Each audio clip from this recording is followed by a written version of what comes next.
I hope you will forgive me for sitting and my presentation because I broke my foot in Korea and I've just come out of crutches, so I'm using that excuse to be lazy and sit. But Matt is a very hard act to follow.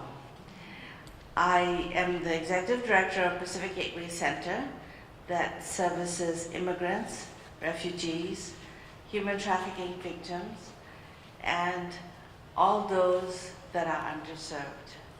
And our major population of our clients are not literate in English.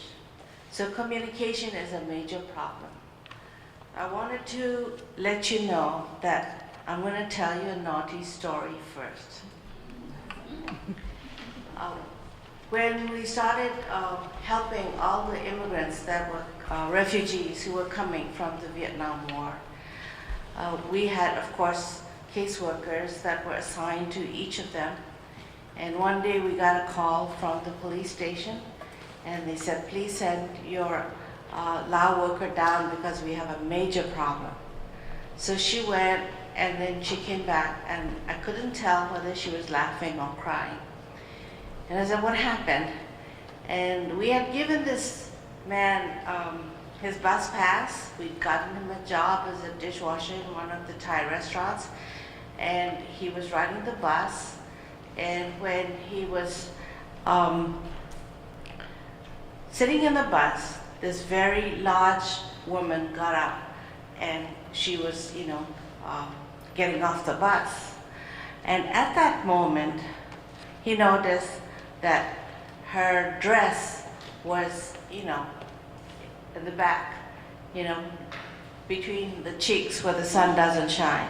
So, and he was trying to be helpful. And so he reached over to pull it out. And she was so offended. And she turned and whacked him one. And so, now this is his story. We only hear his side of the story because we don't know what happened to the lady.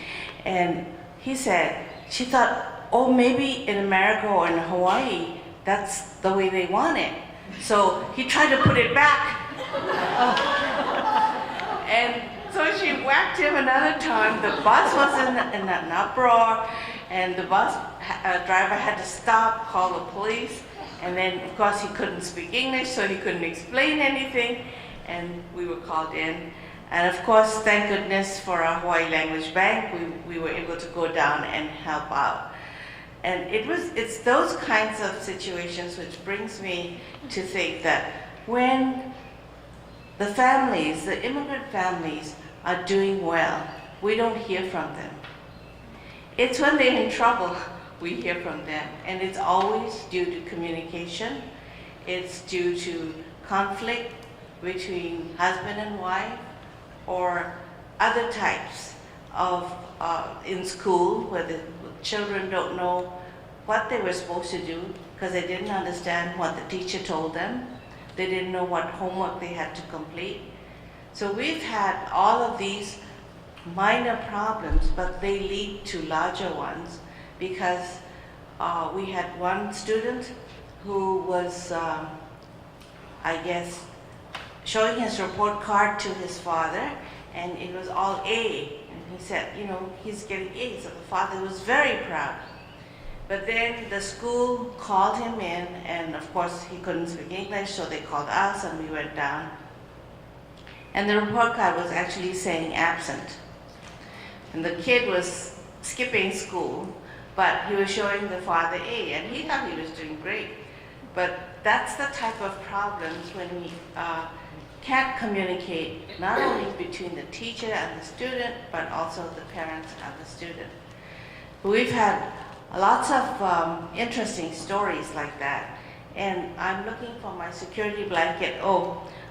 Craig, could you show the...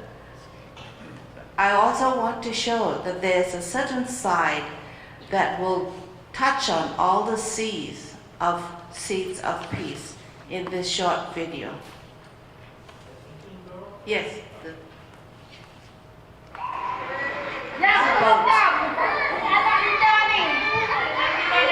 boat has sunk.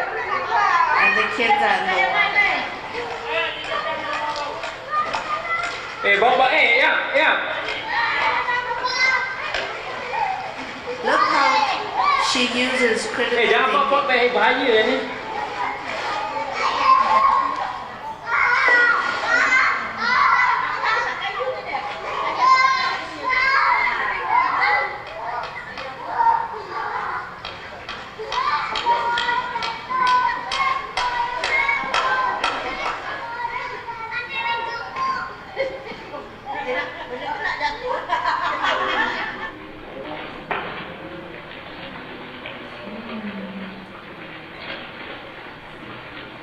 Very skilled, yeah.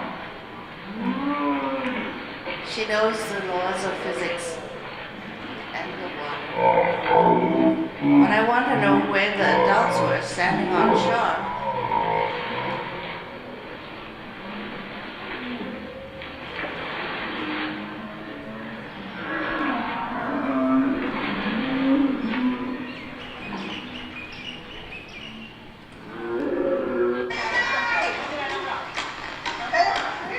That's it,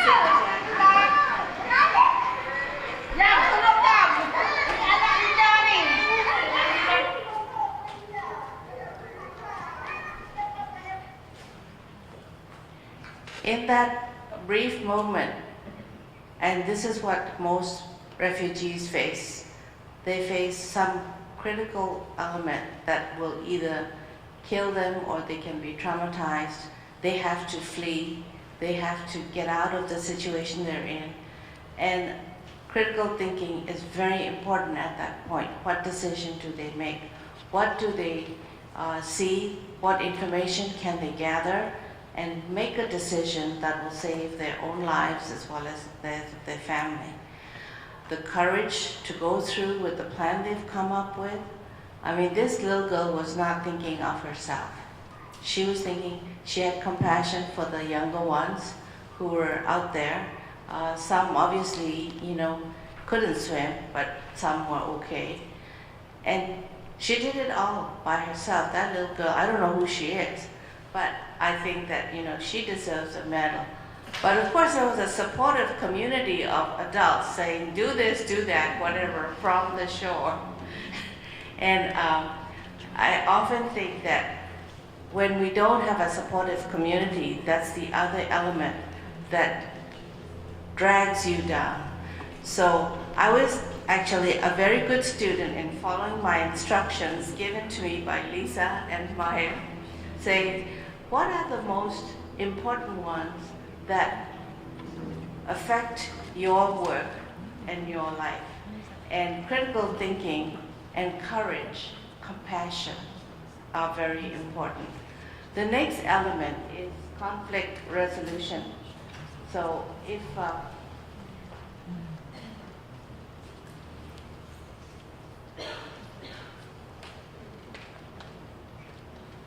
I think most of you can relate to this. That's not how you fold the towels. It doesn't matter how you fold a towel. It does matter how you fold a towel. If you want it to fit in the closet, you have to roll it. Oh my God, could you chew any louder?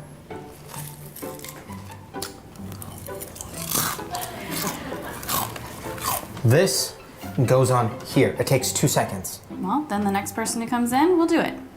That's not the point. Hey, did you throw away my leftovers? No. I could have Oh, you bitch. What did you call me? Nothing.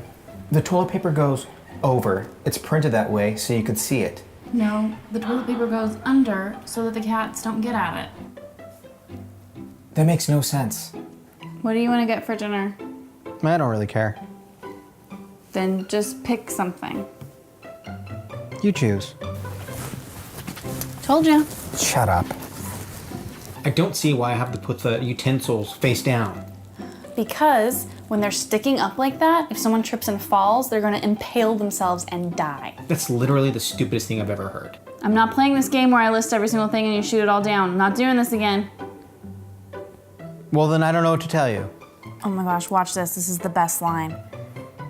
Did you watch this without me? You weren't home! Seriously, 6 more inches and it's in the sink. Well, then put it in 6 more inches. I get it. I get it. Anything will be fine. It's Fine. food. Fine. All right, we're gonna get pizza. Anything but pizza. What do you want to eat? That is Bill Paxton. It is Bill Pullman. Bill Paxton was in Aliens. That is Bill Paxton. That is him. Game over, man. That is that man right there. Why am I gonna put him away? I'm wearing them tomorrow morning. I don't care if you're wearing them tomorrow morning. I don't want them just sitting by my side of the bed all night. Why do you do this? You squeeze from the bottom. The next person doesn't have to squeeze then. It's toothpaste. It's not like it's hard to squeeze it from a new area on the tube. Why are we fighting about this? Why are we fighting about this? Why are we fighting about this? I'm sorry. I shouldn't have made you make the decision. With that being said, I think your original call of pizza is fine. Just no pepperoni. I think the key lesson in that is, what are we fighting about? Why are we fighting about it? That's the basic question, because a lot of things, if you just let go in conflict resolution, if you meet person halfway, if you just say, doesn't matter, you can have pizza on one side of the with pepperoni on the other side not, would have worked. So I think that, for me, is very, very important. Why are we fighting?